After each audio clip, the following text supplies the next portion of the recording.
You were working at Square Enix on one of the largest game franchise, Final Fantasy. Why take such a big risk to quit, come back to Malaysia, open your own studio and start your own game IP?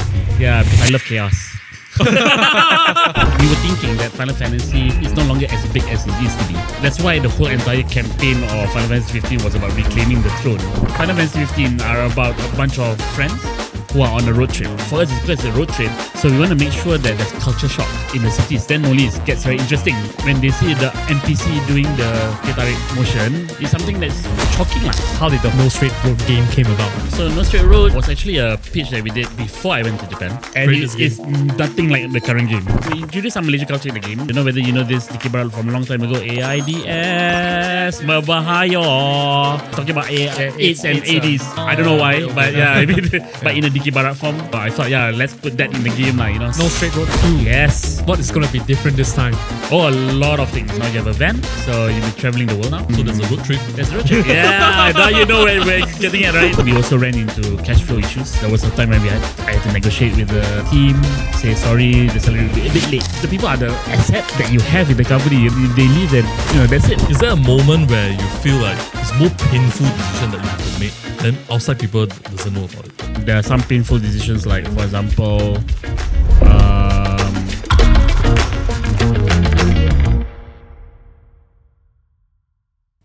Hey guys, before we jump into today's episode, me and Jim would like to ask you for a quick favor. It turns out that over half of the people who tune into the Entrepreneur Journal haven't subscribed yet. And if you've been enjoying the conversation that we're having, the raw stories, the strategies, the lesson from creatives, athletes, founders, and dreamers, the best way to spot us is simple. Just hit that subscribe button. Well, it's free. It just takes 2 seconds and it generally helps us to keep the show going and growing. And here's our promise to you. We're going to keep showing up with better guests, deeper stories, and better production quality every single week. Now, thank you for being here. Let's get into the episode. Hey, what's up, guys? Welcome back to another episode of the Entrepreneur's Journal. So today we are joined by a true game changer. Someone who has left the world of AAA Japanese game development to come back to Malaysia to chase a dream. So he's a founder and CEO of Metronomik, the creative force behind one of Malaysia's original game IP, No Straight Road, which has garnered over more than 5,000 players worldwide. 500,000. 500,000, yeah. 500,000 5,000 players. is too small. 500,000 players yeah. worldwide. Sorry, I didn't mean to downplay the numbers.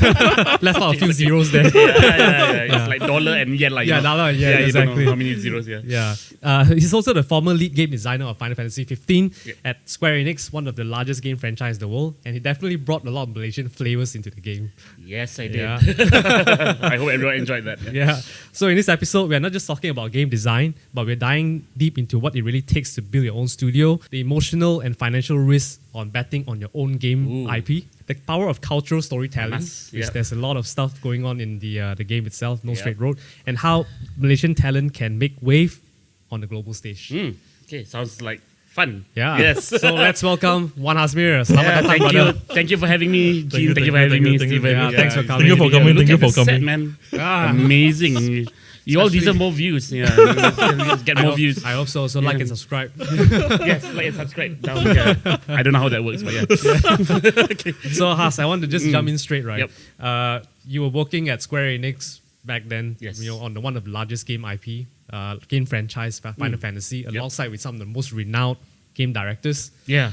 Why take such a big risk to quit, come back to Malaysia, open your own studio, and start your own game IP? Interesting question. Well, it was to be honest, it was really fun working at Square Enix. You know, I mean, yeah, it's like a dream job, dream job, right? It's my dream. But of course, it does come with some, bad parts as well. But overall, it was really fun to work with them. It's just that back in 2015, there were some Malaysian booths that I saw in Tokyo Game Show. At the time, because before I went to Japan, I created my own little Flash game, and then suddenly I got into this whole ecosystem, like MemDeck, and mingle with the other Malaysian game company founders as well, So, but at the time, it wasn't that flourishing, So when I saw the booth in Tokyo Game Show, I was like, wow! I was so blown away. So I even got my director Tabata-san at the time. Yes. I brought him to the booths, and that's where we met Streamline Studios and all that. And then, when I was invited to come to Malaysia with Hashimoto-san, who was a producer of Final Fantasy at the time, I saw the whole entire growth in front of my eyes, and I'm like, I really want to be part of this, And in fact, I've always wanted to create my own company. I just don't know when it's a good time lah. I thought maybe 50 years old, okay lah, maybe I create my own company lah. But when I saw those, the whole entire thing at Comic Fiesta, shout out to Nerf. I know what you've been through, Nerf. Yeah, he was on the show. Yeah, he was on the show. Yeah, I saw. He said a lot of things, really good things. Yeah. But anyway, yeah. So when I saw all that, all those game companies, and and all the outsourcing companies as well, we have the three giants: Passion Republic, Lemon Sky, and Streamline Studios. So making really, really great games involving in Uncharted, and even Final Fantasy 15, of course. That's how I got to know Streamline Studios as well. So yeah, because of that, I'm like, yeah, maybe this is the time. It's time. And not only that, my cousin Daim, at the time he was working in Polygon Pictures, so he was actually the what was that? The concept artist and illustrator for Street Fighter. Polygon Pictures, Malaysia or Japan? Japan. Japan. So the funny thing is, in 2008, my cousin Daim went there to work. I went there to study Japanese. Okay. So we not exactly the same time, but yeah, in the same year, 2008. Yeah, but he went into work straight away. So he's actually my senpai lah. You can consider Right. when it comes to working in Japan. So and then after that, he left Polygon Pictures. He worked in this place called Buhistar, and Buhistar is like this company of animators that plant their animators in different companies lah to work with them. And funnily enough, it was. One of the companies that he worked on was Square Enix. I see. So he was one floor below me, and once in a while he will poke me, quit Square Enix lah, way. Let's make our own company lah, way. Poisoning you, huh? Yeah, oi. So yeah, okay, this is the first time I'm saying it to the world, but yeah, now you know it's his fault. Okay. You hear it first on the Entrepreneur's Journal. So yeah, I mean that was like a calling, like okay, maybe I should come back to Malaysia to make my own thing lah. And Malaysia has a lot of good talents, Yes, it is. Yes. Yeah, it's just I think it's more about direction, making sure that you put the country in the world map, that kind of thing. So I will maybe I can help out with something lah. So, but before I help people, I have to prove myself first. So that's why I opened my own company with my cousin Daim. I see. So just backtrack a bit. You mentioned you went to Japan to study Japanese, but were you few questions pile up in there? Were you an artist before that, and how did you end up in Square Enix? Okay, I'm not an artist, by the way. Okay. Game designer is not a person who draws. Yes. Just or plans. animate or model 3D. No. Oh my god, I can't draw to save my life. Seriously, it's more about planning the gameplay and all that.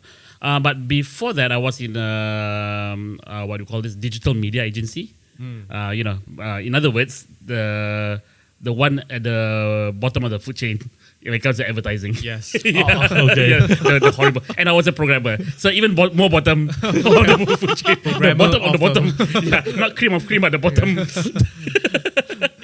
the unflavored ice part. Oh no, very very flavored actually. Yeah. Capture all the essence of stress. Yeah. So then you move yourself up to become more up the food chain, right? I wouldn't call it that lah. But whatever it is, advertising. Whew. Terrible. Anyway, let's not go in there. So I was in a creative agency. I was a programmer. So I thought, one thing I learned from that place. It's called If Interactive, by the way. Japan? No, in Malaysia. Okay. Yeah. So this was back in 2003 to 2007, and I thought, I can create stuff, and I've been interested in games for quite a long while. So I thought, why not I make my own game lah? And then just so happens that there was a competition called Jay's Games. It was based in America, but it was a global flash game competition. I entered twice with my cousins and my friends, and we got third place and first place. Wow, okay. And I thought, okay, that gave me some confidence to maybe I should, go out there lah. And then I was thinking, it's either America or Japan at the time lah. Yeah. Now of course got China and all this Korea, but But at the time, it was either Japan or America. Yeah. Everyone I know who is in the game industry knows American game design. So I thought, okay, why not? I just step into some place new lah. So, but the first thing I need to know is, because if I want to be a programmer, it might have been easier. That I don't need to speak that much Japanese. But because I wanted to be a game designer, so a game designer is like the hub of the team, They have to present, they have to convince the programmers and the VFX artists and whatever to create whatever plans that you have. Yes. Right? So you need to speak the language, obviously. So so that's why I went to Japan just to learn Japanese first lah. Wow. For how many years in Japan to learn Japanese? 1.5 years. I see. So it was a very, very strict school. It's called Yamano Nihongo Gakko. So it's part of the Yamano group, where they also have some of those, I don't know what you call it, beauty universities. What I mean, like, those fashion hairdressing and all this. Okay. Yeah. So the school is actually meant for people to enter university.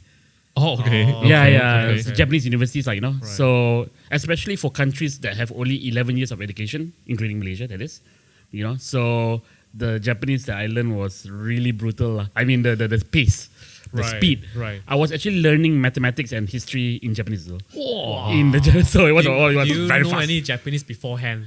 No, very little. Very little. I went to ICLS back in Cal CLS, Plaza. Yeah. It's not called Fahrenheit, it's Cal Plaza. I guess Cal Plaza. Okay, everyone. So Cal Plaza. Yeah, so I learned a bit, but it's very little. In fact, the whole entire time was in Romaji. It was in Roman. Romaji, It was in alphabets. Yes. Right. Didn't even. I mean, we learned hiragana and katakana, but that's about it.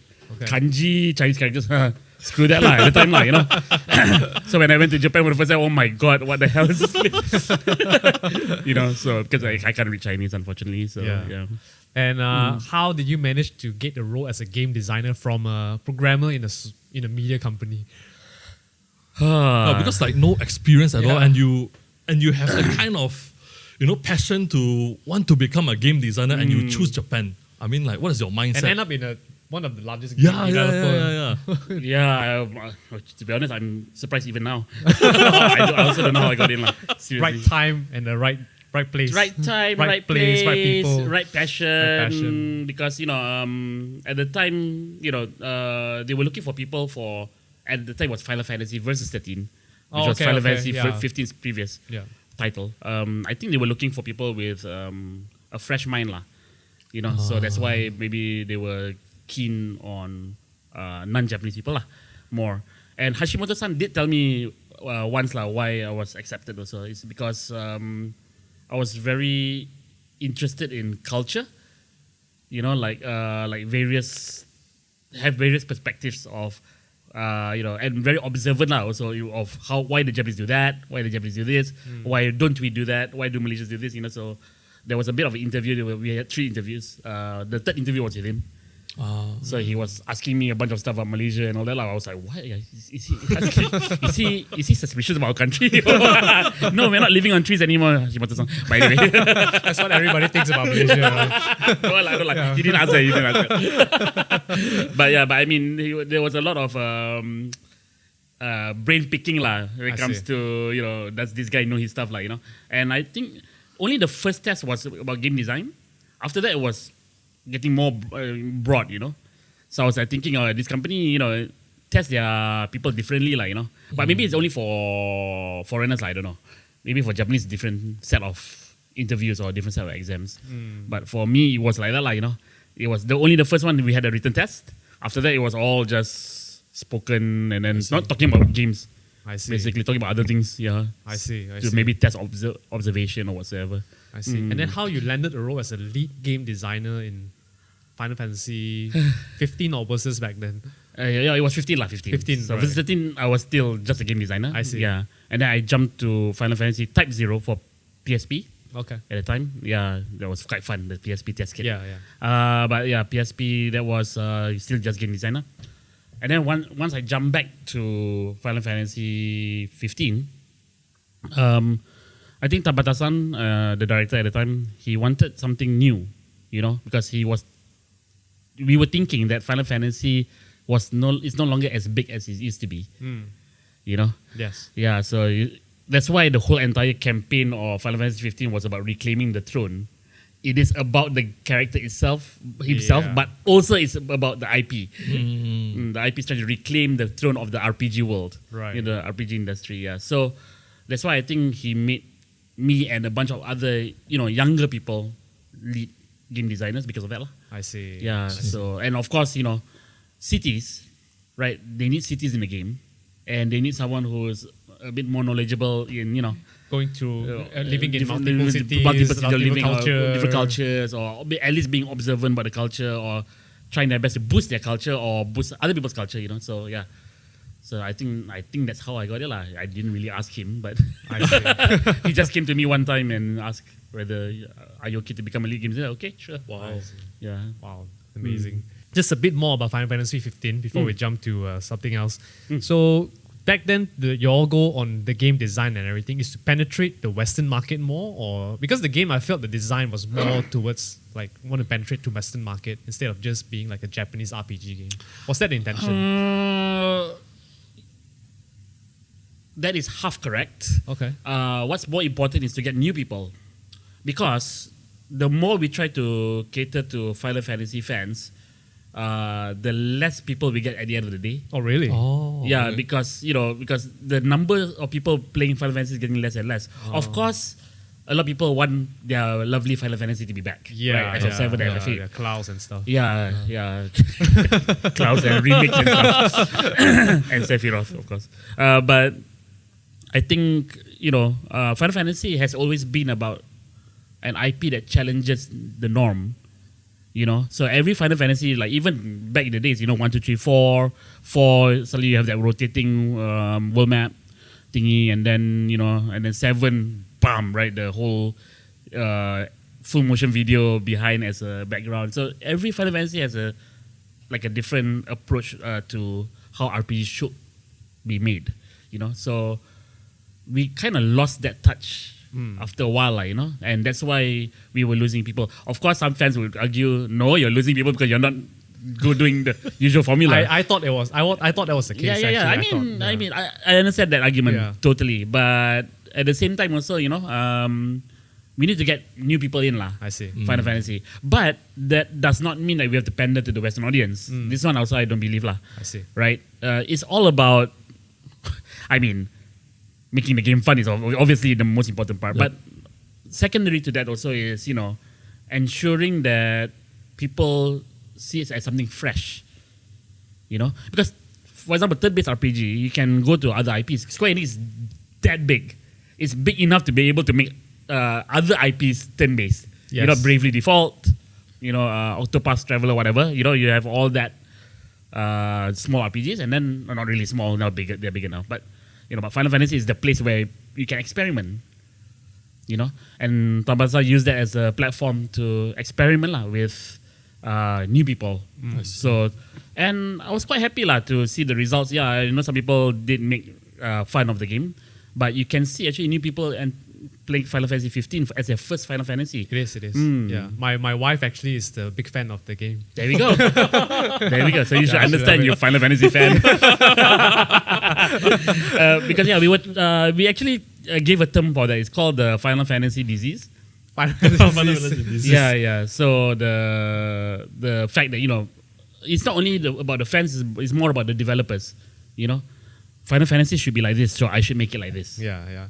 But it shouldn't be like that. I think it works out because I'm always a hardcore, the previous Final Fantasy game, the 7, 8, 9, 10, same. My wife new to Final Fantasy, so she loves 15. So it's fresh, the first time for her playing. So it did manage to get some mission accomplished, I guess. Mission accomplished, I guess. In a way, but I mean, we are also hoping that will pave a path for future Final Fantasies, As you can see, 16 or so is something very new now. My wife loves 16 as well. There we go. Yeah. So, but maybe something that Final Fantasy fans don't like. I don't know. Yeah. But I still stick back to my old the OGs. The OGs. Yeah. You got Rebirth, so it's okay. Rebirth and all. I love it. Hopefully, there's more remakes and stuff. I mean, you can also play all those like Octopath Traveler, Bravely Default. The remake is coming. So there's still those kind of games as well. Which is my wife is playing now, Octo Travelers. Oh, I see, I see. Yeah. Oh, she likes those kind of games. She likes. Yeah, I'm just watching There her we play go. sometimes when I'm doing my. She's still work, playing now. Still playing. She just bought it recently. So There we go. Yeah, through okay. the I think the current promotion that is going on. Mm. And then we have now the. Oh my god, I forgot the name. Something 33. Japanese, they call it Nantoka 33. Claire, what? Claire. The RPG from France. Yeah. So that one is very, also something that is trying to go into turn-based by making it more, something new lah. Right. Persona is also like that lah. When you think about Persona. it. Yeah, Persona is also turn-based, but always introduce something new. I'm a very big fan of Persona as well. Yes. After that, then you come back and you set up your own studio called Metronomik. Hazmer, why Metronomik, and what's the behind the story of the name and mindset to reflect? I have been a huge fan of anime for as long as I can remember. And if you're anything like me, you know how hard it is to find high quality, 100% authentic licensed collectibles and merch without spending hours searching online. That's why I want to put you onto something special today. This episode of the Entrepreneur Journal is proudly sponsored by O Gacha, your go-to destination for the best collectibles, figurines and anime merchandise. They are giving you an exclusive 10% online discount of all in-stock items, no minimum spend, no hidden terms, just one-time access to premium collectibles at a discount. So here's how you get it. Subscribe to our channel, the Entrepreneur Journal on YouTube. Once you hit that subscribe button, head over to the link stated in our description below and claim your 10% discount. It's just that simple. So, if you have been eyeing that must-have figure or collectibles, now is your chance to grab it. Support our podcast, support the ACG community, and treat yourself to some awesome merch. Terms and conditions apply. Now, back to our conversation. Right. Well, my cousin and I, Daim and I, we love music. And personally, I play a lot of rhythm games. I saw you play before those the DJ those what you call it, those DJ DJ thing. DJ thing. DJ thing. I used to play because it changed the name changed so the concept. DJ Max lah and all this lah. Yeah. Pop and music, DJ Mania or something. Oh wow, that's Tech Mania. There's Dance Dance Revolution. This body cannot play Dance Dance Revolution anymore, unfortunately. But yeah, so I play a lot of rhythm games. Back in the days, and even now actually. So if I go to Japan, I will go to the arcades and just play tunism or pop and music. My cousin, however, he likes music but in another way.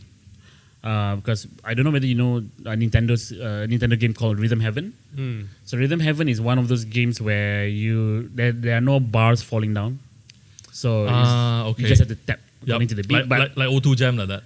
But O2 Jam has bars falling down, Yeah, but without the bars. I see. So no bars. It's just that you when someone says hi, then you go. You have to press something like that, like So it's like real beat, like really testing. Knowledge on beats. In other words, it's testing your feet stomping, lah. I see. Right, or how you dance in the disco, lah. Because there are no bars, right? Yeah. So two of us like this kind of game. However, one thing that really confused me a bit was that every time I bring him to the arcade, my cousin, to the arcade, he just says, I'll just watch you play. And although we both love music, we both interact with music in a different way. And I was thinking to myself, can we make games where it is rhythm-based, but you don't need any rhythm sense, or should I say, even not say rhythm sense. I always believe that everyone has music rhythm sense. Like everyone can tap their feet to the beat.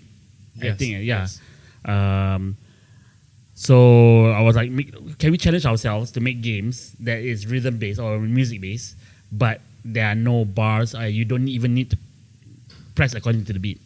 For example, Rhythm Heaven, you still have to press according to the beat, right? So it's still a rhythm game. But we're trying to make a music-based game that is not a rhythm game. I see. Yeah. So that's why we call it Metronomik, because it does follow the metronome. So Metronomik is like to adjectivize the term, but there are no bars. You just hear the tick, tick, tick, Yeah, the metronome, that people play the piano, the tick. Yeah. So that's why we call it Metronomik. So all the games that we'll be making are Metronomik. I see. Yeah. I see. So is it next? All the coming games, you're all going to be related to music as well? So for me, music is not the only way to make things rhythmic lah. Right. Yeah, That's true. It's very smart. Yeah. So there are many ways to do it, and in music theory even there's so many things you can play with. You can play with pitch. You can play with how is the piano is staccato, pang pang pang, or stuff like that. So those are the kind of things that we will play with our past games and also our future games. Right. I see. Then when you started, right? So is that always the goal? You want to build your own IP, or because when we start our own studio, definitely you need like servicing and also only do your own game IP. But you straight away jump into your game IP, if I'm not mistaken. Yeah. I mean, like, so is it always your goal you set is have to build an IP? Yes. Okay. And one more reason is because I think, first of all, I came from the advertising industry, so you know where I'm going with this. I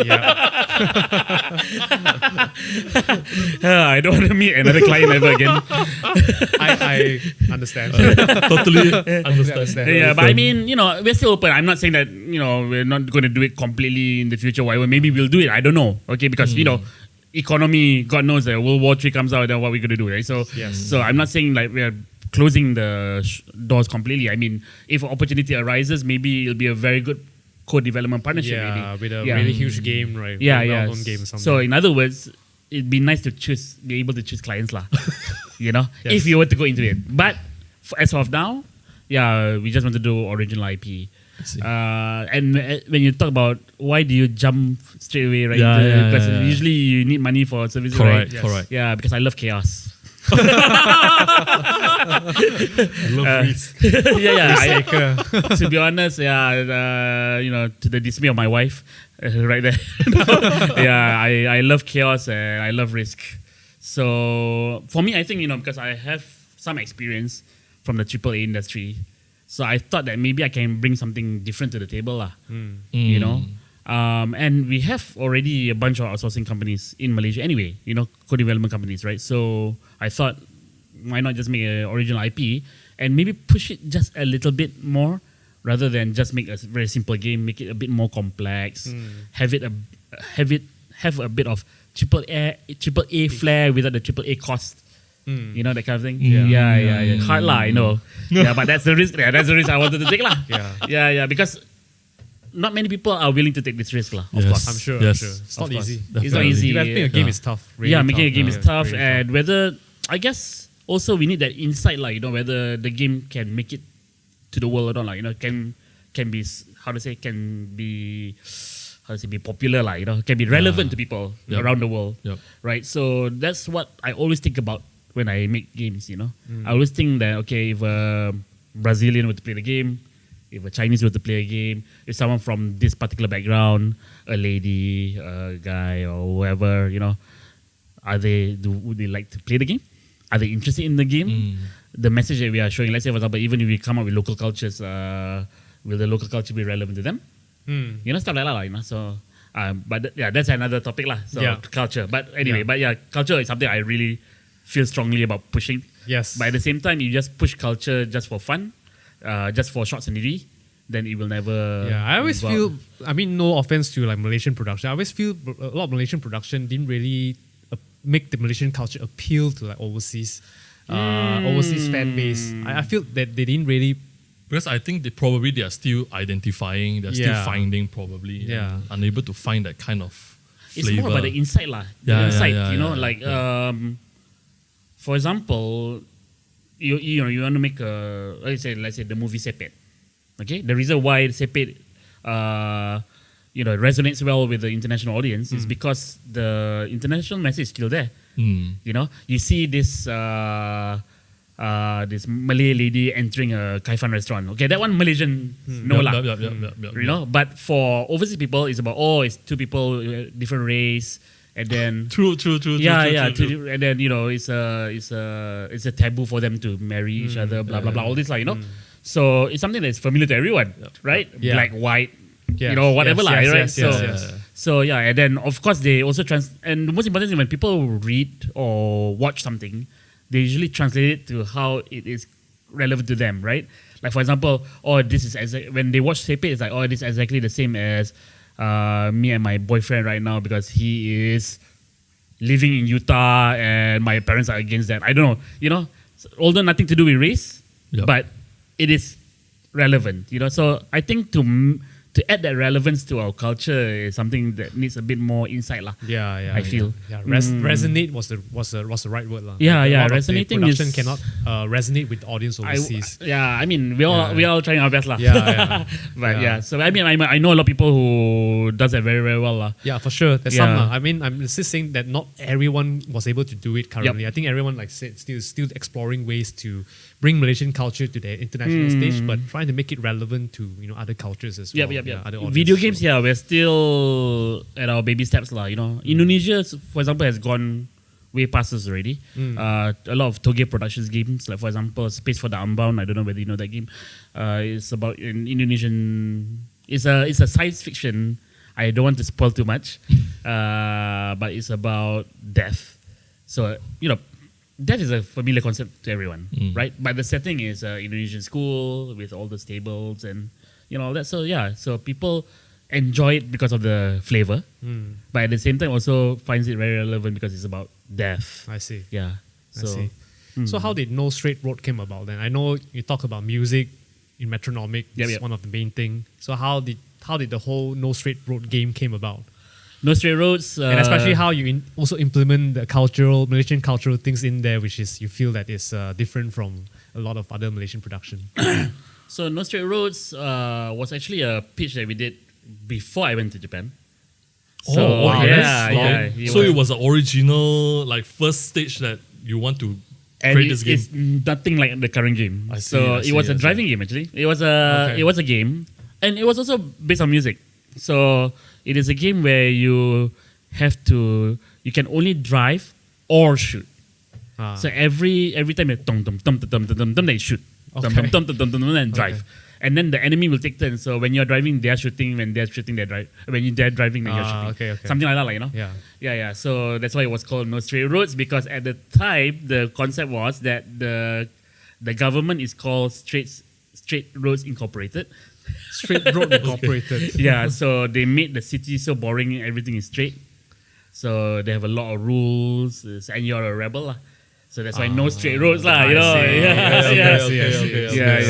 So at the time, lah. Then we thought that we want to pay homage to our original pitch because we didn't make it into a game eventually, right? So now we come up with No Straight Roads. See, it's now a game. But but not only that, lah. I mean, No Straight Roads, it means a lot of things also. It also it's easy to understand. Because it's a common phrase, no straight roads, right? And we had a lot of things to play with, like for example, Tatiana, the main boss, talks about, and she's voiced by Priscilla Patrick, who is do you know Priscilla Patrick? Priscilla Patrick, yeah. Oh, not Priscilla Abby. I was thinking of another. If you hear her voice back in the 90s, you will know that she will report the traffic. Oh, Priscilla Patrick. The report. When I was going to my primary school, my mom fetched me. I always would hear the. Okay, I know. So I thought it was such a coincidence, like So imagine a CEO of a company called NSR, and everything has to do with junctions, roads, or whatever. It was quite fun, lah, to play with that. Yeah. And No Straight Roads, it just means there's no, because our game is about how do I say this without spoiling the game.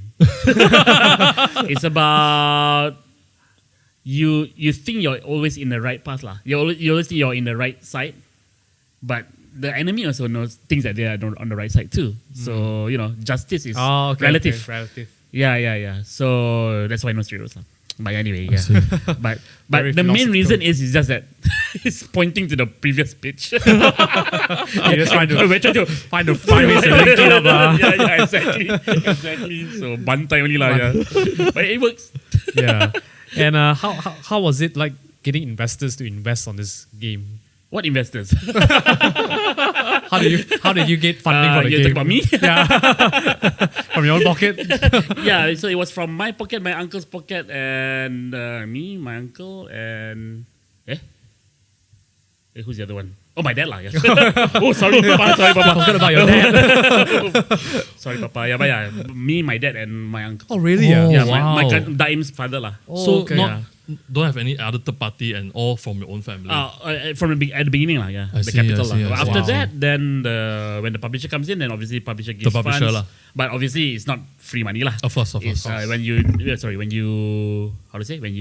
release a game, that you will have to be recouped and all that stuff lah. But I hope you don't mind me asking how much you guys took out from your pocket at that point, that time. It's okay. If you don't answer that. It's fine. Just curious. Well, I can say 6 digits lah. Yeah, 6 digit lah. Yeah. Okay. Wow. Yes. Wow, it's that's quite a risk. huge commitment. I know. And NSR already developed for how long? For 3 years? No Straight Roads 1 was developed for around 3.5 years. Wow, 3.5 years. 2017, we opened our company 2017 December, and then we released the game August 2020. So I would say, around 3 years and a bit. Yeah, During that 3 years, how you survive? yeah. It's great, right? Because to develop a game, even 6 digit from your own pocket, you guys, it's not enough. going to stretch a long time. Exactly. Yeah. That's why I recommend publishing. Publishing is great. Right. I mean, of course, there's recoup and all that. So obviously, But and publishing also allows us to expand our game further, like through distributors and all that stuff.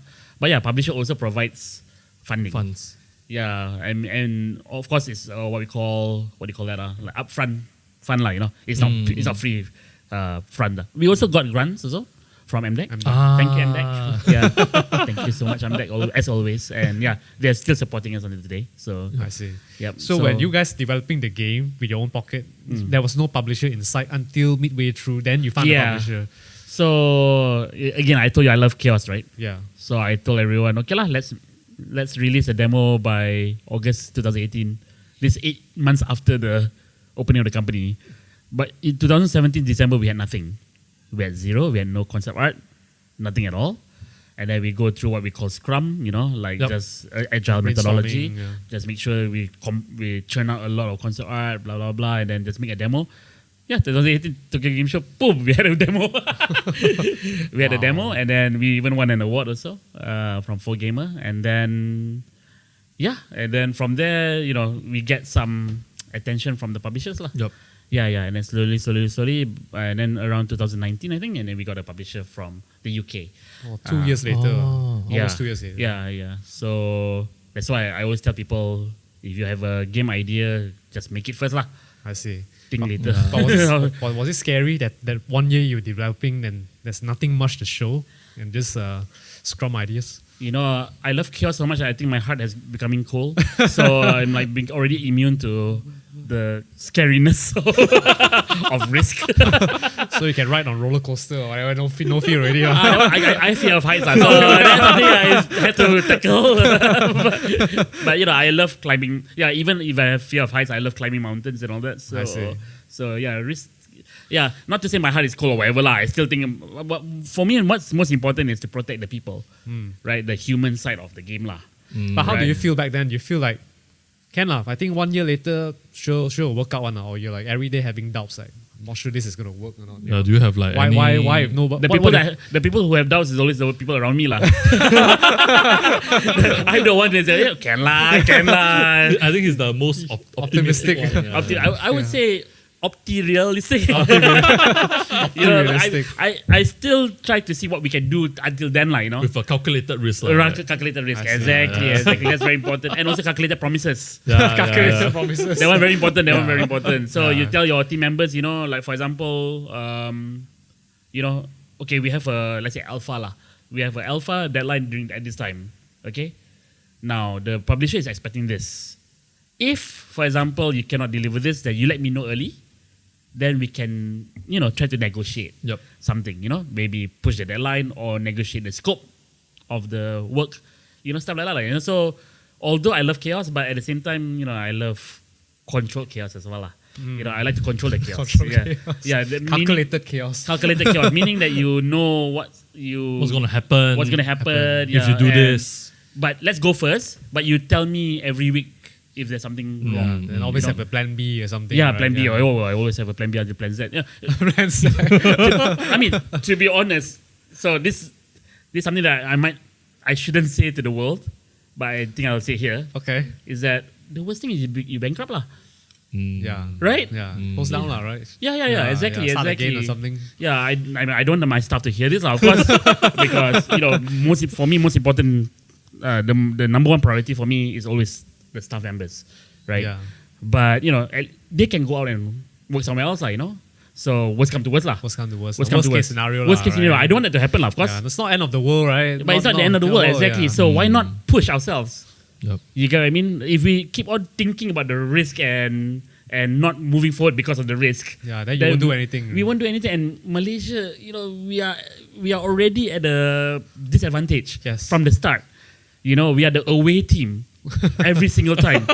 Yeah, the home team. Yeah, exactly. We go to America with the away team. We go to Japan with the away team. So we're always the away team.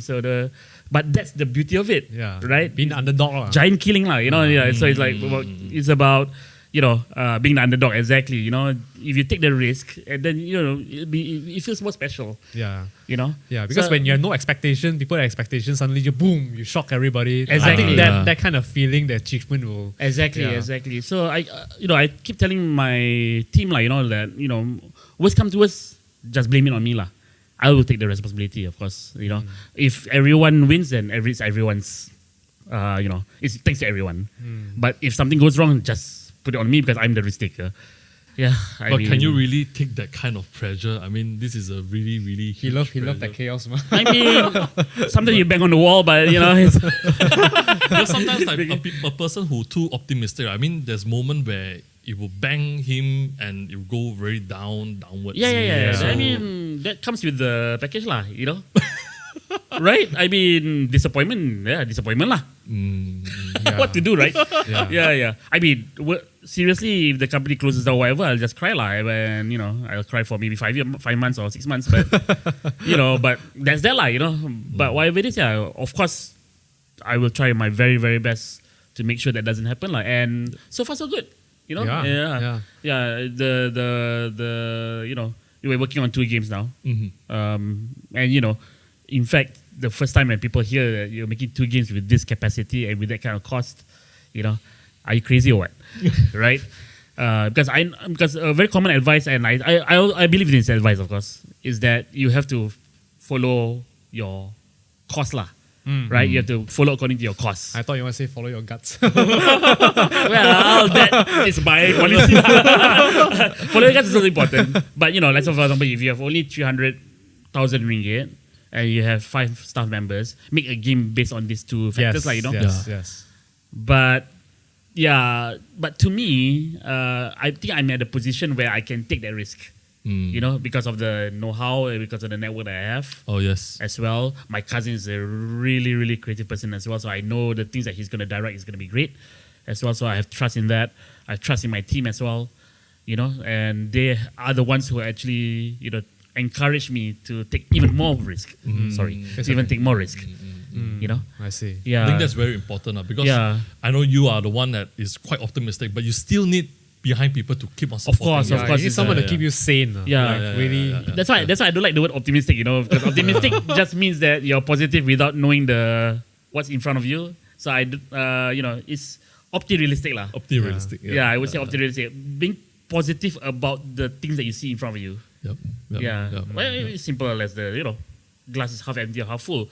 Both are real, right? Both are the actual thing, but whether how you look at it, right? How you look at it and how you deal with it. Yeah. At the end of the day, that's the more important part lah. Exactly. But it's really, really thanks to the team that I'm still able to hold on like this. And speak in front of you with a smile. Because I know some business people out there in the game industry who can't do that anymore. Because they have gone through a lot of crap. It's rough. It's rough. Especially this 2 years is really rough. Exactly. And we've been through the rough parts as well, but at the same time, we have to trudge through, because Malaysia's repetition in the game industry is hanging on us as well. Not only the other companies, So we have to showcase our culture, our people. Yeah. And speaking of culture, like what do you do differently? Oh yeah, we have in No Straight Road. We've been talking so much all over the place. I'm sorry. No, it's okay. It's how we come back. No straight roads. No straight roads. Roundabout lah. So we introduced some Malaysian culture in the game because I'm a big fan of DK Barat. I don't know whether you know this DK Barat from a long time ago. AIDS. Yes. Berbahaya. During secondary AIDS school. mengancam manusia. It's talking about AIDS and AIDS. I don't know why, but but in a DK Barat form. So I thought, let's put that in the game lah. So we have a person in the game called DK West. So because it's DK Barat. DK Barat. So it's slow. Barat West. Even so, okay. DK. I thought your Malay better than me. Okay. Don't worry, my Malay is worse than both of you. Okay, so DK West, it sounds like a rapper's name, but actually, so to me, so that's one of the things I was talking about in terms of relevance, Yeah. So DK Barat, if you just showed it as is to the world, maybe then they might not don't understand. Yeah. But isn't DK Barat like rap battle? So when we thought about that, then we created a rap battle DK Barat stage. Okay. So they rap in English, but but when he goes to the chorus, it's like DK West is the best. Na na na na na na na na na na na. So there was like that DK Barat feel bit, and we also had they call it the stand, Jojo. So the DK West actually has a shadow stand of a kerbau. Yeah. Right, and that one also is like wine kulit. So we have a wine kulit. Oh, and the Jojo Adventure. Sorry, Sorry, I thought when I said Jojo, you straight away know already what I meant. Not Jojo Rabbit or whatever. Jojo Adventure. It's an adventure, of course. Yeah, Stan, Jojo, Stan. So I don't expect anyone to be otaku here, but so they have a the DK West has a kerbau. Yes. Shadow puppet thing going on there, and then you have to fight the kerbau with your shadows. So you're actually bringing your hand's shadow towards the kerbau lah. So all that and the rap battle resulted in a lot of people overseas when they streamed the game. They shouted "Ewa." Yeah. Ewa. We have Americans, Japanese. We have Latam people also. They were like "Ewa" when they played the game. Because the DK West person also said Ewa as well. Yeah. Okay. Then it becomes like a like a trait, like an iconic thing, like a meme lah. Exactly. It's similar to Konnichiwa or it's when you might not know exactly what it means, but you know there is a greeting. Yep. Right. So Ewa is also a bit like that, like something that you do a wild call in the middle of a song, that kind of thing. You guys came up with the word. I think my cousin, Daim also writes the story. Oh, he's a really good story writer as well, Daim. So he also believes a lot in visual storytelling. So that's one of our pillars also. So one of our pillars is music, but the other pillar is visual storytelling. I see. To show more than to tell, right? So a lot of our bosses in the game, they represent why they play music through different ways. I see. So, for example, one of the artists is a DJ. And his name is DJ Subatomic Supernova. So that already shows how magnificent he thinks he is. DJ Sub. Although subatomic and supernova are two opposite words, right? So, and then because everything revolves around him, he thinks everything revolves around him. So we made him as in the middle of a solar system, and then all the planets are moving around him, and then he spins the solar system like a disc. So it's like controlling everything like that. Exactly. So this is really also thanks to our team, we brainstormed a lot of things, but Daim is the one who directed all this. So all the different artists in the game also has ways of showing why they play music, but they don't really say it per se. So I think that's why a lot of people are fans of the game lah, basically. So because I think there's a lot of things that you can analyze even 5 years, 6 years down the line. It's like a lot of metaphor. A lot of metaphor. And, people realize it trivia now. in there, right? Exactly. So every year when we have a live stream, we always reveal some fun facts about the making of the bosses and all that stuff. Yeah, so it's really fun. Yeah, I see. And again, this all ties back to the relevance, So a boss thinking that everything revolves around that person is something that's common in the world, right? Yeah.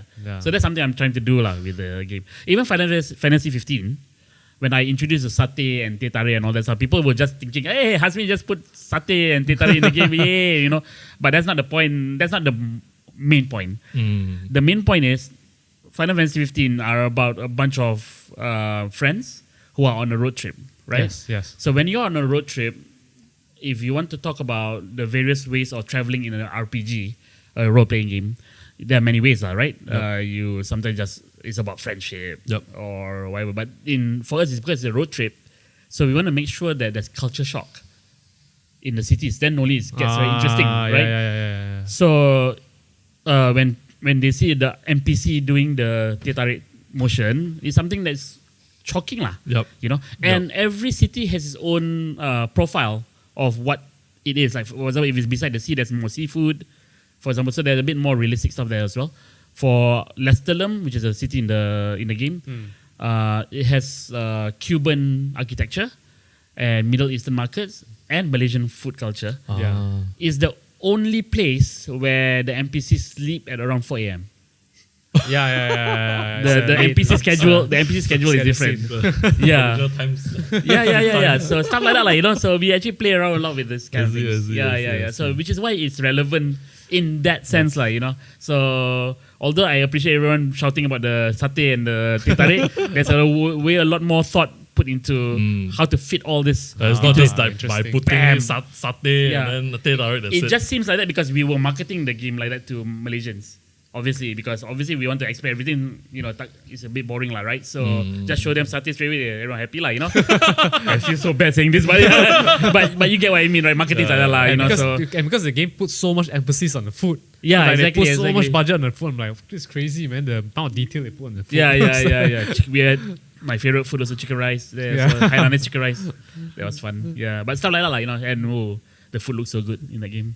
Yeah, that's very interesting. You guys hear it first on additional info about Final Fantasy on the Entrepreneur's Journal.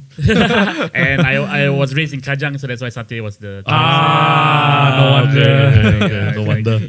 By the way, Kajang satay now. Anyway. And so how... ABC Corner. Good, best satay. Okay, sorry. Free promotion. I didn't pay me at all, but okay. So how did No Straight Road perform on release until now? Oh yeah, we performed very well, way better than we expected. First of all, we already got profit on the first day. Oh, first day. Oh, yeah, wow. Yeah. So already, How many downloads on the first day?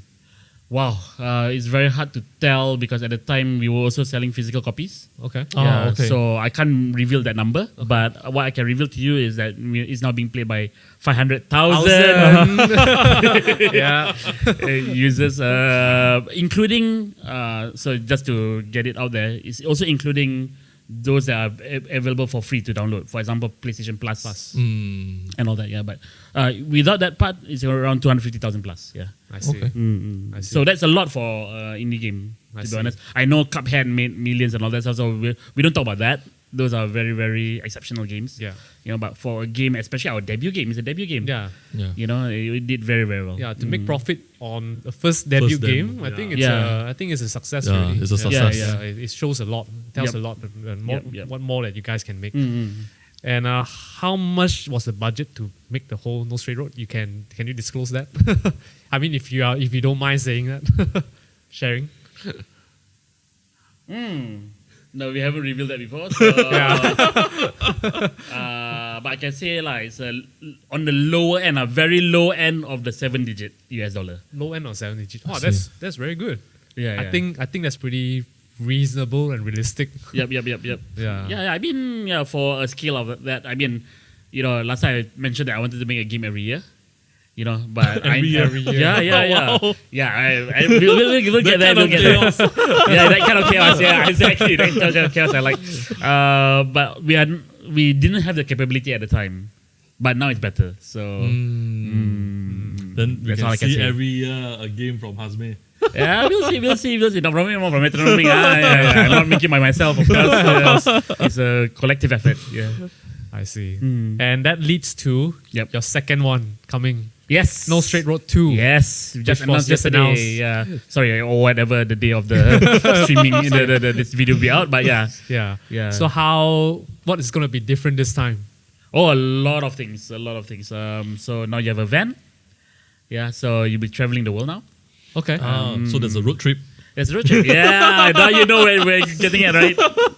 So We're it's going like full circle now. Like a what, open world or what? No. I wouldn't go that far. I wouldn't go that far. Maybe No Straight Road 4 lah. Maybe no, I don't think we'll go open world. But anyway, we are we also have, because now we are going out of the city. Okay. So there'll be way more genres to play with in terms of music genres. Last time it used to be just rock versus EDM, but now we can do a bit more. Yeah, I can't say too much. Also, now there are 4 players. 4 characters. 4 characters. Yeah, So previously it was 2, right? was 2 only. Yeah. So now it's 4. Yep. Maybe some people noticed something near the end of the announcement trailer that we shown, but yeah, we'll see what they say. But yeah, there'll be 4 characters. Yeah. Apart from that, before this in the first game, it was more like a boss rush because the levels in between the boss rush was a bit rushed in a way, because we were thinking about boss rush first, and then after we get publishers and all that, we were like, okay, maybe we should increase the scale of the game, So we had this level called the approach, which is the approach to the boss. But the approach to the boss was quite minimal in terms of, it's quite linear. Those 3 rules. But No pun intended. no pun intended. But it was linear and not much things to do. Like, it didn't feel like a dungeon, But this time around, we will have way more content in that regard. I see. So before you fight the boss, there's more things to do, and then there's also a situation where you will have to choose the correct character to solve certain puzzles. Oh, okay. Yeah. Very, very simple puzzles are not very complicated. Yeah. So there are more things to do in between. I see. But not for now. I see. And in between, like the styles and the graphic, the visuals and everything, are you guys gonna try to stick back to the original, or you're trying to push it higher or further? I would say the art style should be the same. I Okay. mean, it has to be consistent, right? Yeah. But the graphic fidelity, we have pushed a lot. I mean, we still have a lot of our teams still intact since No Zeroes 1, and they have experienced No Zeroes 1. So obviously they want to push it further. And I tell you one thing, my team is crazy. So maybe they are also equally crazy as me when it comes to chaos. Trained by you. I don't know whether it's by you, but yeah, they are so passionate about improving the stuff in the game, So you don't tell them anything, and they just come back next day, you see the upload, and then what the heck is this? Wow, this is so cool, So they love to impress. I see. Yeah, it's just really what I like about the team so far. I see. How much freedom you give them to elaborate or put in their ideas into the game? I try my best. So Dime and I, we both have a bit of a different leadership skill, but I think something that we share in common is that we give some breathing space for the team. So we tell them something a bit more generic, like let's say for example, I want a scene where this glass of water is there and you can see through whatever you can see through, up to you but I want that cinematic. That's all. And then they can design whatever they want, the lighting, how also, So for game design, it's the same thing. I just want an attack like this, or I want the boss to, for example, for DJ Subatomic Supernova, we just want to make sure that there's a boss in the middle and there are planets moving around. How they move around, at what beat and whatever, we leave it to them. Something I like, So, because in Square Enix, I went through one very difficult situation where I was too specific with my commands, or should I say specific with my direction. Yeah, and it made one of the 3D modelers cry. Even, because it was too much pressure. I see. Yeah, because something that, and so after that, I learned that, okay, I should back down a bit and then give a much more generic direction. I see. So something that I haven't told anyone in public before about this is that So a lot of juicy stories. juicy stories. Yeah. Oh, you've heard it first in here, man. Obviously there's some team members who want to be spoon fed lah. Yes, Yeah. for sure. Right. sure. They want, come on, just tell me more. But I mean, we also have co-development partners, who are helping us with the hands basically to create the 3D models and all that stuff. So I'm trying to make Metronomik a team of thinkers, because to me, I'm very sure that, I want them to go out there and make their own company or lead their own team, or be the best programmer there is, whatever lah, Yeah, so I know that I don't think Metronomik is forever, and I hope it can be, but I don't think so. I'm not going to pass away eventually, and Metronomik might be taken over by someone else. Yeah. Evil, maybe, I don't know. You never know, right? So whatever it is, but they have the freedom, right? So they can, maybe when they go out there one day, they can lead the team and all that stuff. So I don't want the team to be spoon-fed, Yes. or to be relying on spoon-feeding, because it will just make them rely on it in the next company. Right, so which is why we are trying our best to reduce the direction a bit, like or should I say the detail of the direction to their dismay.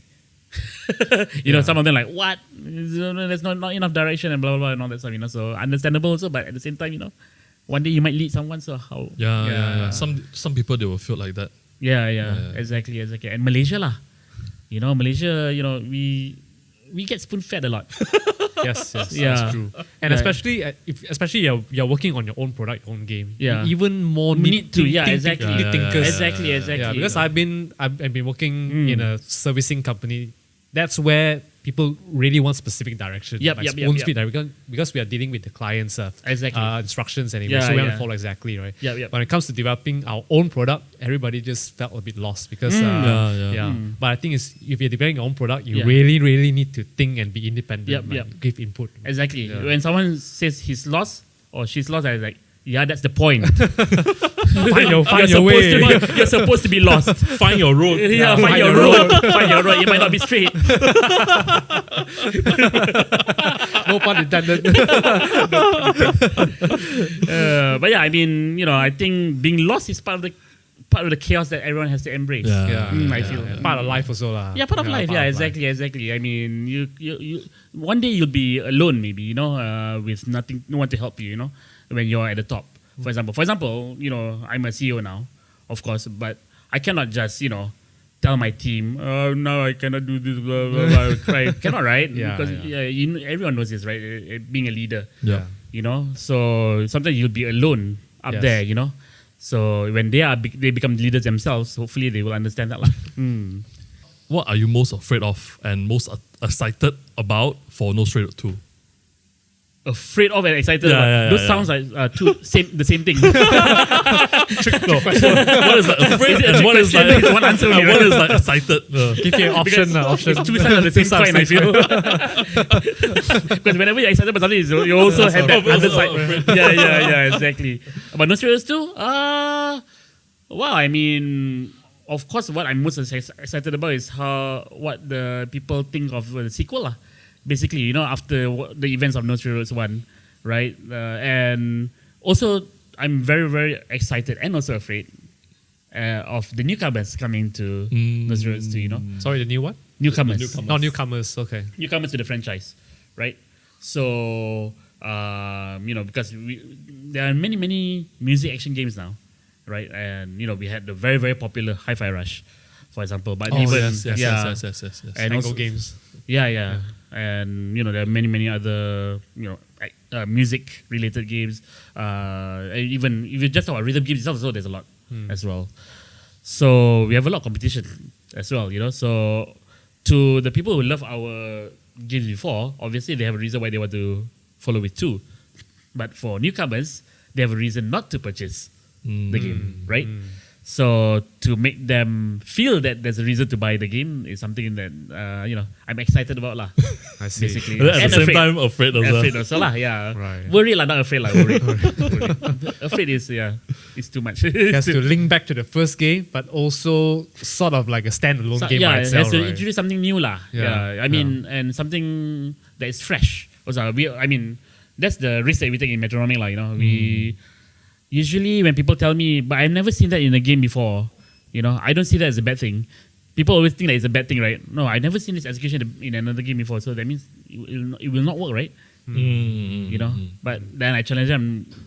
Yeah, but maybe it's just because that person other people haven't thought of it. Yeah, exactly. Correct. Yeah, and maybe it's relevant to our game. This particular execution. But are you taking a lot of feedback from the first game, like from the fans, and implementing it into the second one? Of course. I'm not all, of course, Okay, but for we've sure. been reading a lot. For sure. A lot. Oh my gosh. No, I mean, seriously, I'm very overwhelmed by the response that we got for the I'm sure. for the teaser, for the announcement trailer. It's really nuts, and they were talking even like, okay, they were trying to predict what's going to happen. I'm not laughing.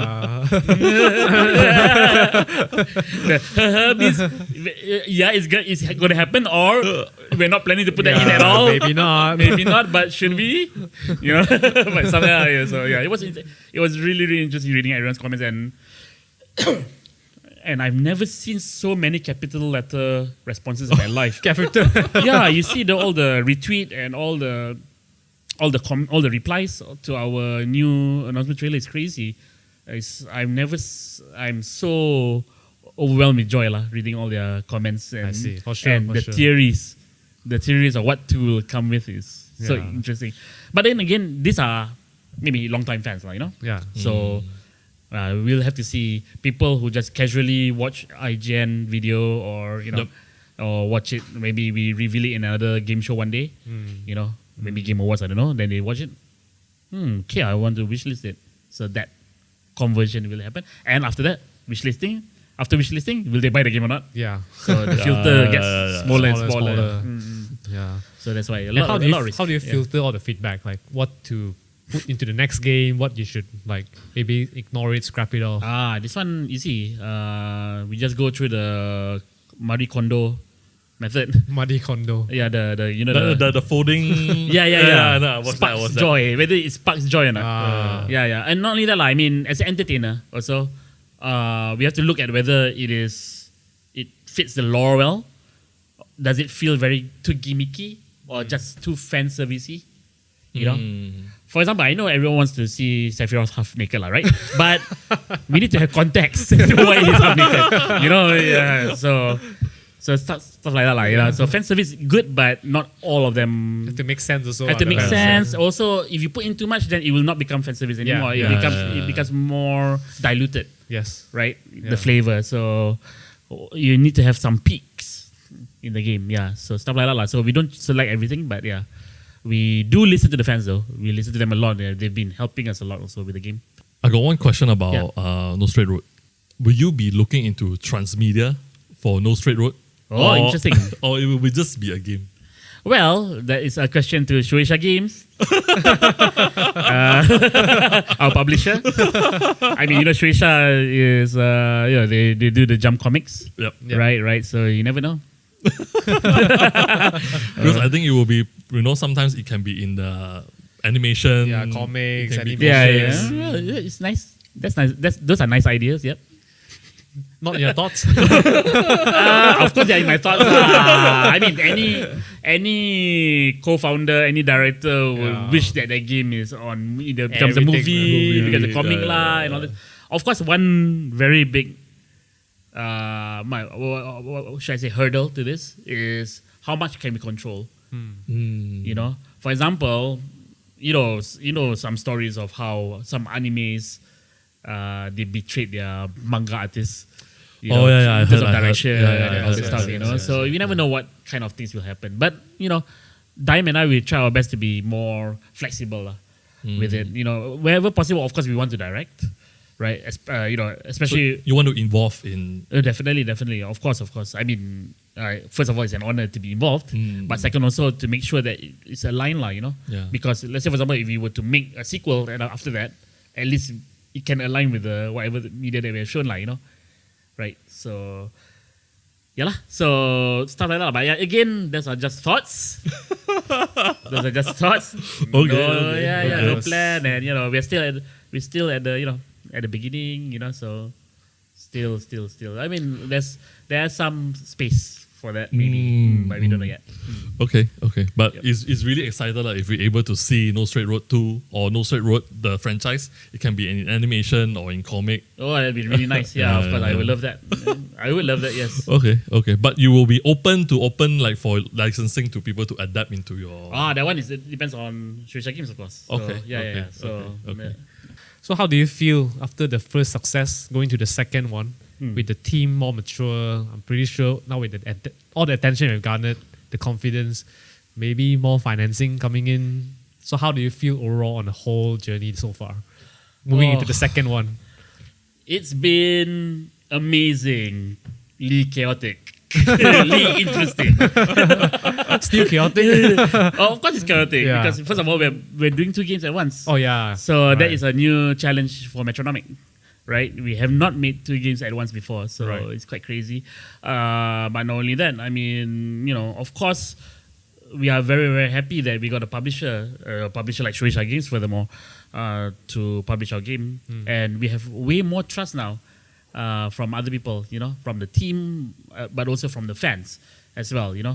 To be honest, when we were to reveal before we revealed the announcement trailer yesterday, we were like, kind of worried like how the response is, because it's been 5 years, since the first 2020, 5 years, 5 years. So 5 years is it's quite common for the community to dwindle down lah. Yes, right. We're not Fortnite like So, but yeah, looking at all the response yesterday, then that gave us a lot of positive energy and also pressure.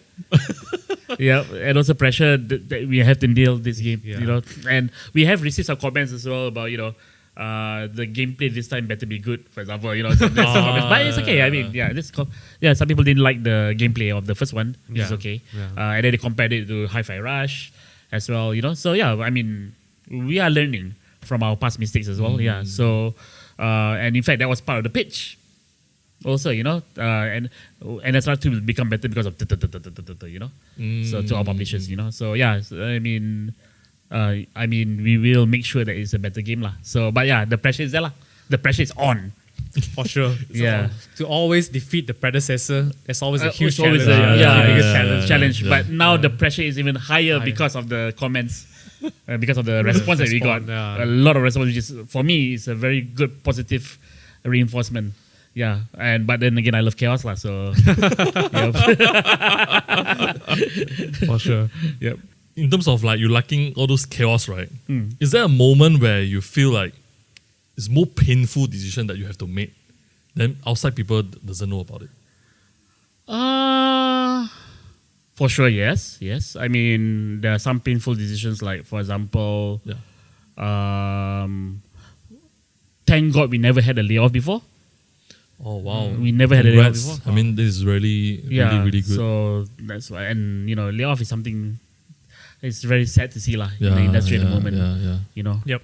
Layoff sometimes it can be handled very nicely, but sometimes it's handled poorly also, right? But anyway, thank God we never had it once.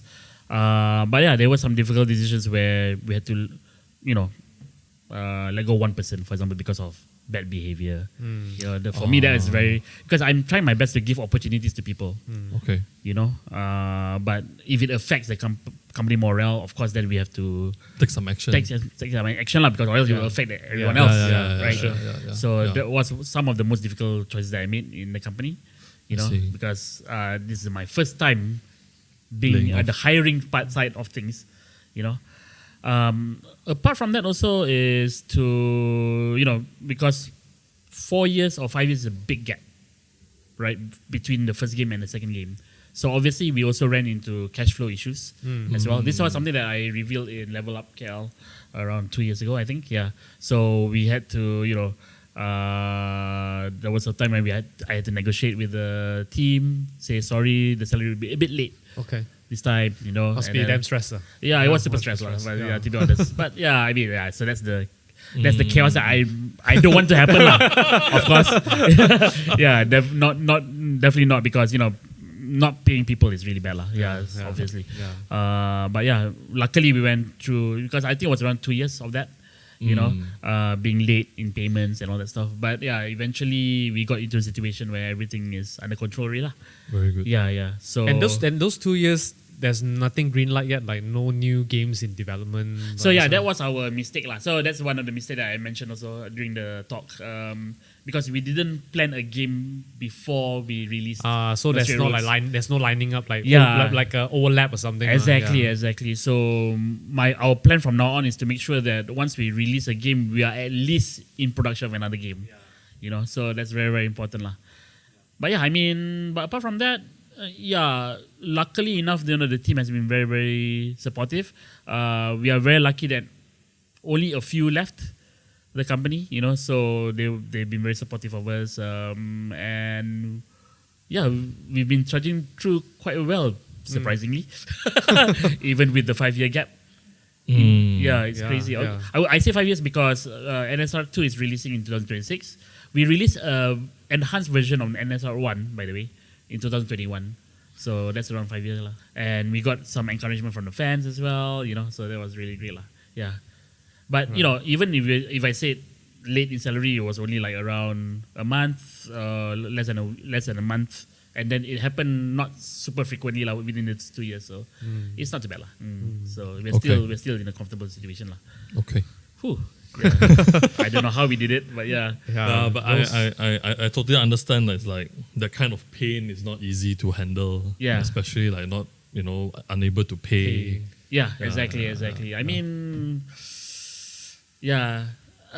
for me, although it's painful, and I always think to myself, you know, but at the end of the day, the worst thing that will happen is this lah. Close. Yeah. So stuff like that. So that has been going through my mind a lot during those 2 years lah.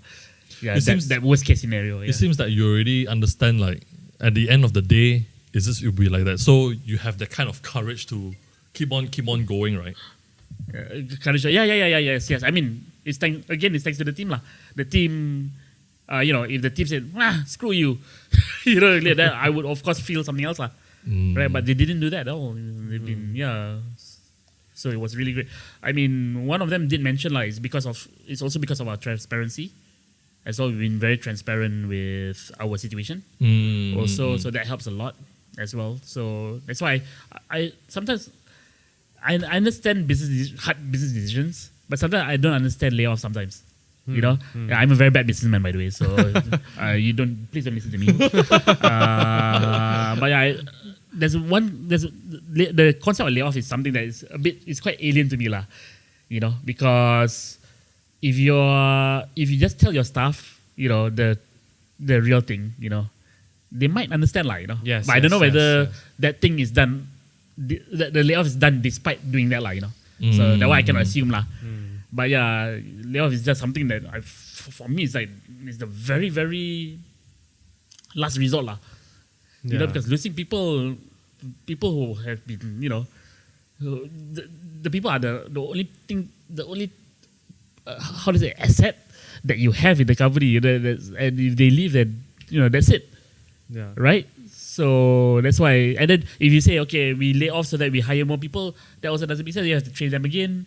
You know, you have to get them with the DNA again. You know, so it totally doesn't make sense. Yeah. At least to me lah. But then again, you know, I don't have an MBA, so so I don't know lah. Okay, of course, the other painful decision is to sacrifice creativity for marketing, or the other way around. Oh, okay. Yeah, because, you know, Daim and I were creatives, basically lah, you know. But we also have to listen to people who have much more marketing expertise. So either Alexander, you know, someone who we worked together in Square Enix. He was in Square Enix Europe as well. So now he's also in charge of the business producer in Metronomik. So sometimes he gives us some comments lah about, you know, about what the outside world. Outside world. That's so weird. Like Malaysia is inside. Yeah, we are the outside world. It's like The audience. The audience, like the audience, the global audience, the global audience, the global audience. outside of the jungle. Outside of the jungle. Yeah, so so stuff like for example, because Dime and I, when we make games, we often go back to the Dreamcast era, like we call it, or the Sega Genesis era, But nowadays, sometimes people have very low patience for certain things. Oh yeah, everything right? has to be fast. Everything has to be fast. Text has to be small. Oh, sorry, little. Big. And then text has to be big and little text. Little text, Yep. and then you cannot start a story very slowly. You have to make it fast and all that stuff. So there are some very, very difficult decisions to make, like whether we should follow our creativity or should we also try our best to be more relevant to people who have this short span of patience or whatever trend or whatever, So, to balance these two is super difficult, seriously. And sometimes we had to make decisions just to ignore our creativity a bit to cater more for a larger audience. Because, of course, we can go for niche, but sometimes some people who are in the game industry, they think that no, it's okay, just follow your feeling, just follow whatever you think is right, But at the same time, also you also need money for the next game. Yeah. Yep. Yeah. Right? You have to think like that also, So I have to think about the streamers that are gonna play. Streamers have a huge influence. Yep. Right nowadays. Like when they play the game, if they love it, other people will buy the game also. Stuff like that. Or other people will want to buy the game to play with the streamers. And talk about repetition also, streamers actually can increase the repetition of a game. Oh, definitely. Yeah. So because of that, it's I'm quite in between, like, to be honest. You have to sacrifice certain things. Yeah. But sometimes I also have to say no to idea as well. Sorry, we want to follow our direction, But that doesn't come with a easy answer lah. I cannot just say no just for the heck of it. I have to Explain why is it a no and all that stuff, and it's painful also lah. Yeah. I see. It's definitely difficult because sometimes marketing and business and also your passion, your creative that you want to deliver to audience, but you're also not too sure whether the audience really can take it or not, and then you don't know whether they like it or not. And don't get me wrong, Idir is also a gamer, so he's also very passionate about games and all that stuff. But obviously, different interests, and also he understands the market better lah, because he's been in that field and he's been talking to a lot of people. And it's not only audience, by the way, it's also publishers. Yes. Whether we want to impress the publisher or not, or do we want to impress ourselves? Does the publisher come in and give you feedback on what they want, or Yep, you have they to do. change certain things because Of course they do. I mean, they're not as strict as I thought they would be, Okay. though. So they're not really like clients. For example, they respect our decision on certain things, but certainly they just cannot accept something that they think that will destroy sales. For example, or this thing has too many bugs. You have to fix it, or this even this looks like a bug. It doesn't look like a feature at all. I see. Well, we all like to say, no, it's a feature. It's not what you're talking about. No, it's a bug. It's a bug. Yeah, it looks like a bug at least. So, and also stuff like let's say for example, because Malaysia, we are sometimes how do I say this? We are. I'm not really. How do I say this? In a very nice way. Malaysians, we sometimes a bit backwards when it comes to the global thinking lah. I get what you mean. Yeah, you get what I mean. Like for example, LGBT. I mean, I'm not LGBT myself, but I mean, there should be some form of respect. Like, it doesn't mean that we have to put in content or whatever, but we have to respect people for the freedom of choice, right? Yeah. Sometimes when we get publishers from overseas, they sometimes can see that kind of thing that we Malaysians are something like, you shouldn't call that, that's actually quite sexist or racist or whatsoever. So we listen to them in that sense, definitely. I see. Yeah. Then in this sense, right, do you think Malaysia is ready to build a global entertainment powerhouse? We can. We just have to be respectful. That's all. For me, I don't believe that we should put in content that we don't feel is right. For sure. But at the same time, it doesn't mean that we have to disrespect other people. Right? Yeah, for example, let's say if you don't want to put LGBT content in your game, it's fine.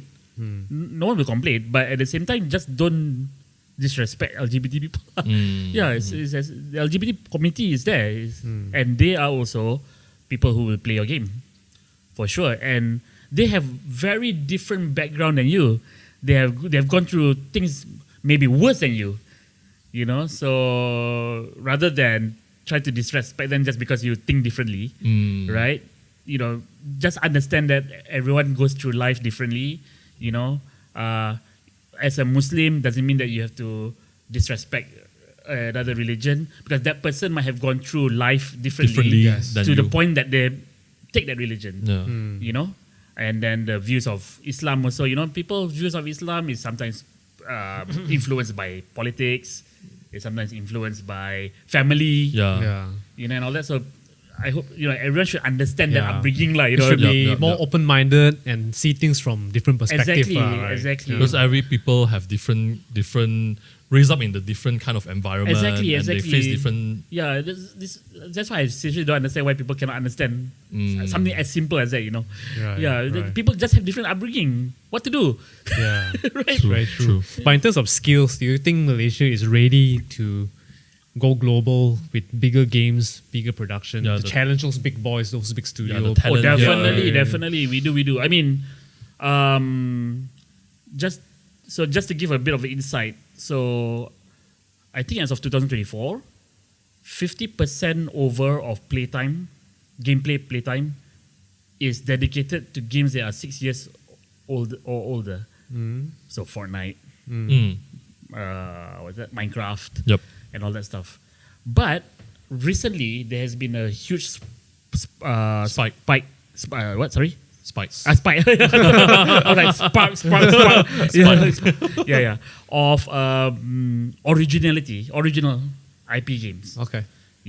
And this has been proven through games like Astro Bot, who won the Game of the Year last year. Yeah. Baldur's Gate 3, which won 2 years ago. So a lot of people are talking, we have Fortnite, all that stuff. Why would you want to create an original IP? You will lose, but then suddenly you have Baldur's Gate 3. Bam! And a lot of people, and they followed their DNA. They followed their DNA perfectly. They followed their passion. They didn't try to succumb to follow other games, and yet, it sold very well, right? So there is a lot of hunger for original IP now. But unfortunately, there'll be very few of them that will win.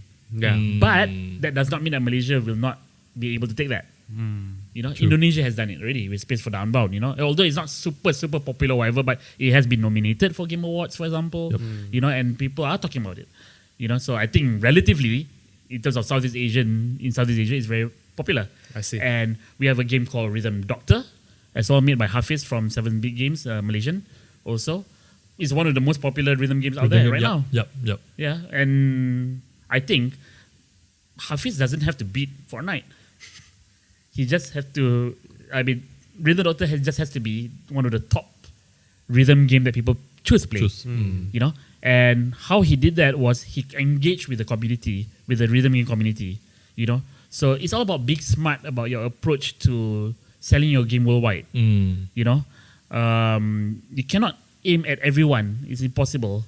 So it's just about getting through the cracks, Because when you have Call of Duty, Fortnite, all this, there are cracks in the middle where you can actually enter, right?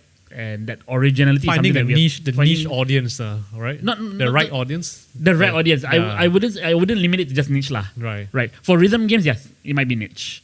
Although it's a huge niche now, so I don't even know whether it's called niche anymore. But yeah, I mean, it can be anything. Space for the Unbound is the visual novel space lah. And visual novel space, you can say it's niche, but at the same time, a lot of people play visual novels now, especially nowadays with people who are interested in indie games. Usually, visual novels is the game genre to play lah. Sometimes, because it's easy, it's cozy, it's easy to read. You don't have to press too many buttons. And the stories are interesting as well. Finding gaps within the niche. within the what do you call that? Finding opportunities lah. Yeah. I mean, we know about the within the genre. I ain't a businessman lah, but I know something like Blue Ocean.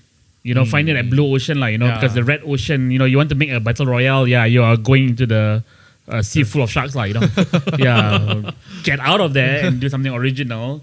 And to me, Malaysia is a weapon arsenal that we can use as Malaysians. No other people outside of Malaysia can offer that. Yes. So that's why I feel that's why I think that culture is a very, very good arsenal to use, and I still don't see a lot of people using it effectively yet. So that's why, I want to encourage everyone to do that, I see. So what's next for you? So what's next for us is, now we're making 2 games, as I mentioned. So NSR2 is coming 2026.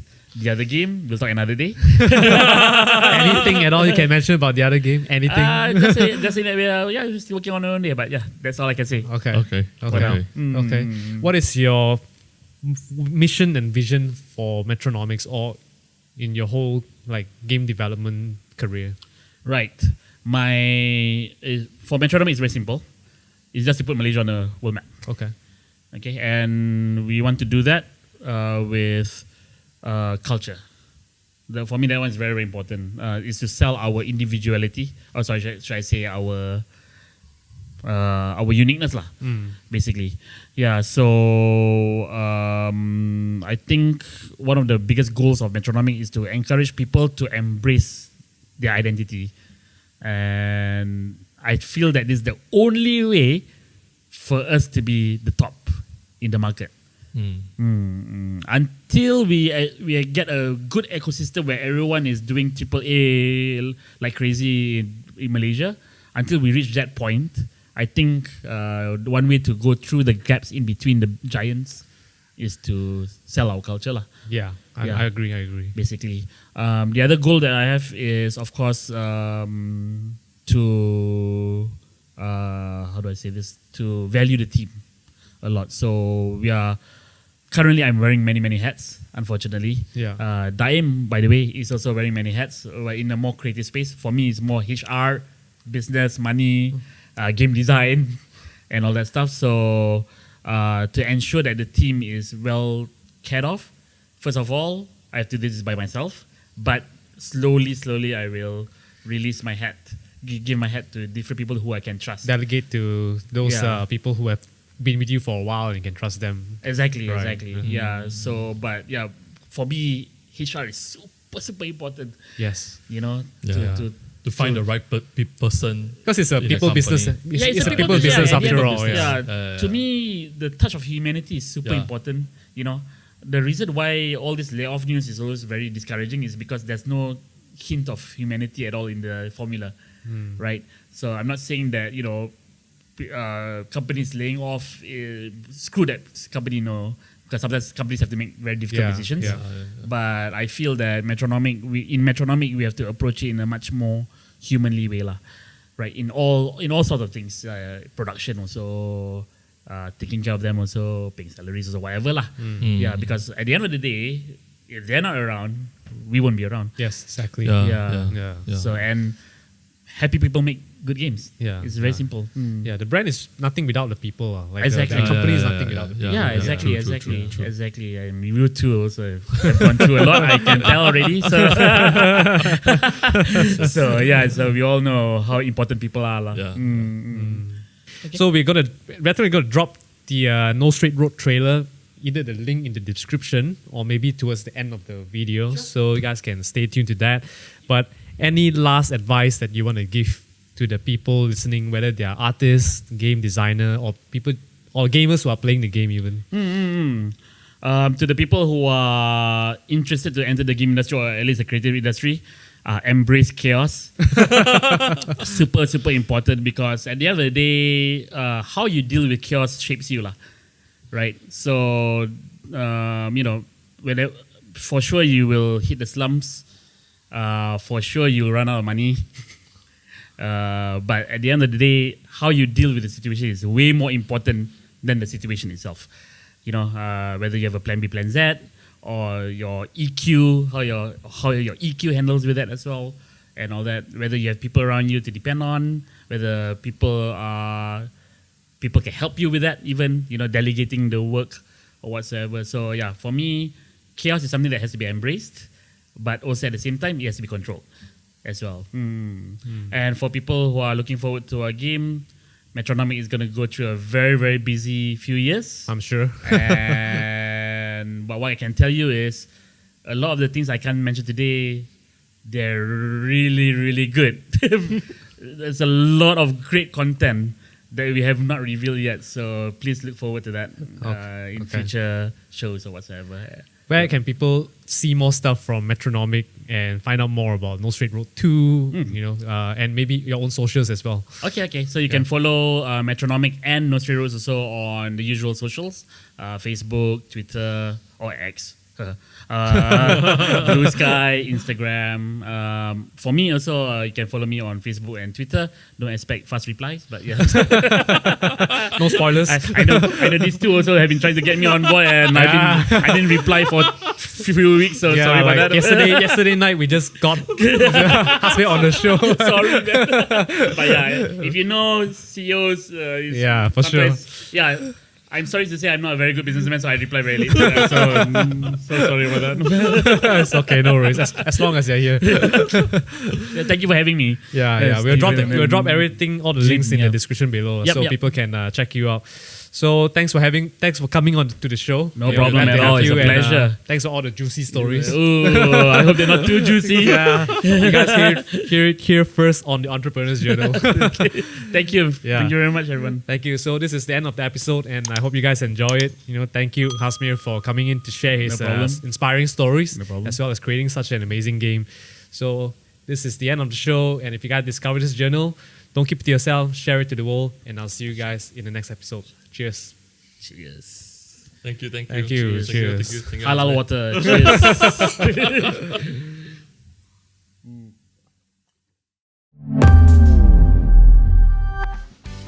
Hey everyone, Haz here for Kuala Lumpur. While we are all busy cooking for our next game, today we have a surprise dish to share with you. Hi, Dasein here. So remember that sneak peek of Future Mayday that we posted last year? Yeah, that wasn't a teaser for nothing, you know. That's right. We're happy to announce that we have joined forces with Shueisha. Yeah, they're the ones behind Weekly Shonen Jump. So many good titles. And their next label, Shueisha Games, who will help us to bring our next experience to life. Well, let's stop teasing and show them, shall we? Let's go! Vinyl City, the music capital of the world. 3 years ago, our band battled some of the greatest artists here. And we're gonna battle more! We are? Of course! This time, we're taking it to the ground!